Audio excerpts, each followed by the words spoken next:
watching after a little child, about 5 years old, whether it be a sibling, a cousin, or the neighbor's little boy that you're babysitting. And they're usually loud and rambunctious, but they're not. The house is oddly quiet. You search and you can't find them. And you're starting to get really frantic. But then the doorbell rings, and there's a police officer there, holding the hand of your little charge, whether it be a sibling or neighbor child. He didn't run away because he was trying to cause trouble. He's autistic. I followed a case in the local news about a boy named Caleb Syriacs, and he and his family are struggling to get his service dog in school with him. Autism is a rising problem in the United States. According to Karen Herzog of the Milwaukee Journal-Sentinel, 1 in every 88 children born today is diagnosed with autism. It is 4 times more common in boys than in girls. The nature of autism states that service dogs are a beneficial therapeutic, have an effect on the kids. Autism is a developmental disability that affects social interaction, communication skills, as well as cognitive abilities. In situations where there's a lot of people and a lot of chaos, some people can thrive in that, but autistic children are overwhelmed by it. They are stressed out and they are terrified by it and they run, which is why they're considered flight risks. Communication skills are very small. Verbal and nonverbal communication does not work for them. Their neurons do not function correctly, and they have a language and they can understand what's being said to them, but they have no clear and consistent form of language to express. And for cognitive abilities, because of their disability, it's hard for them to keep up with other children that are their age.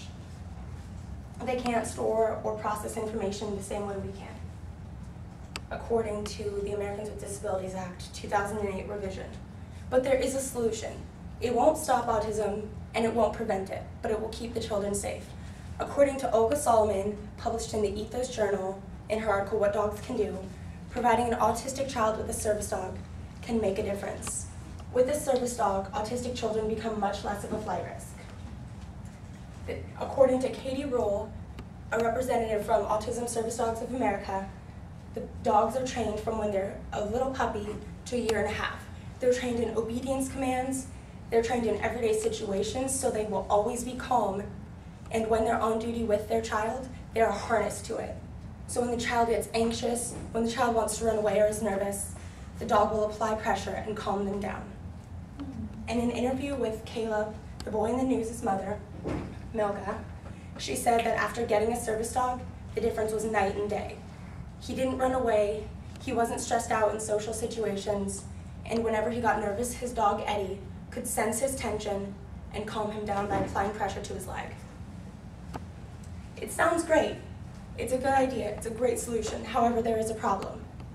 Seeing eye dogs are always accepted, but autistic service dogs are having problems being accepted. They're not widely known. The Orange County School Board, where Caleb goes to school, they're not allowing his dog. Their reasoning? The dog could be a distraction to other students. There could be allergies to the dog, or Caleb could order the dog to bite a student. Were it a seeing eye dog, would any of these be raised? Isn't a seeing eye dog as much of a distraction as an autistic service dog? They're both dogs, there isn't a difference. What if someone had an allergic reaction to dogs, but it was a seeing eye dog? Would they go to court about that? No, because it's a seeing eye dog. Seeing eye dogs are a legitimate form of therapy for blindness, just as well as service dogs are a therapeutic form of intervention for autism. They're both disabilities, and they are both life-changing.